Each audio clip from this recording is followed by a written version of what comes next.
ici Justine des Éco-Vantais. Nous allons faire la récap de la semaine. Bienvenue. Ottawa bloqué par des camions, des gens dans la rue, par moins 30 degrés. Les Canadiens, peu connus pour leur culture dite révolutionnaire, sont pour autant, depuis quelques jours, en train de manifester dans le froid. Les camionneurs protestent contre la politique sanitaire du pays. Depuis le 15 janvier, le gouvernement fédéral impose la vaccination contre la Covid-19 pour tous les camionneurs franchissant la frontière canado-américaine.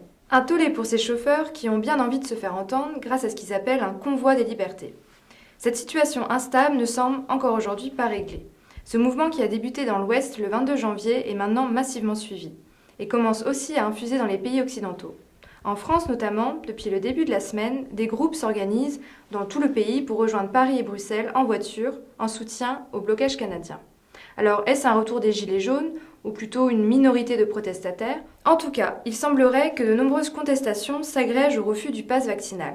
La hausse des carburants, la hausse des prix d'électricité, la question du pouvoir d'achat. Une affaire à suivre. Tension aussi du côté de l'Ukraine où des enjeux géopolitiques se mettent en scène, notamment avec la réunion de Vladimir Poutine et Emmanuel Macron.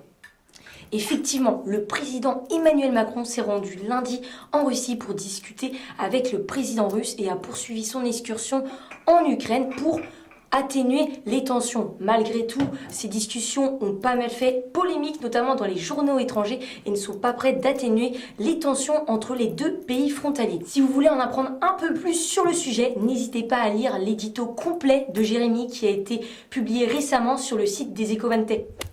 Quelle serait votre réaction si l'on vous proposait 15 millions d'euros?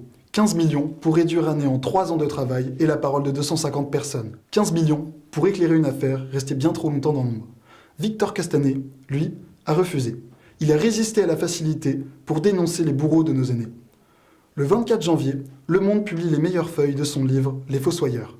Il accuse le groupe Orpea, leader des EHPAD en France, de rationner ses résidents pour améliorer sa rentabilité. L'entreprise nie les faits. Elle nie, pourtant, son ex-PDG, Yves Leman, vend ses parts pour un demi-million en apprenant le travail du journaliste 3 semaines avant la publication. Il aura fallu un ouvrage entier pour qu'on ouvre les yeux sur cette maltraitance. C'était la récap de l'actualité par les Éco-Vantais. Je vous souhaite une bonne journée, à la prochaine fois.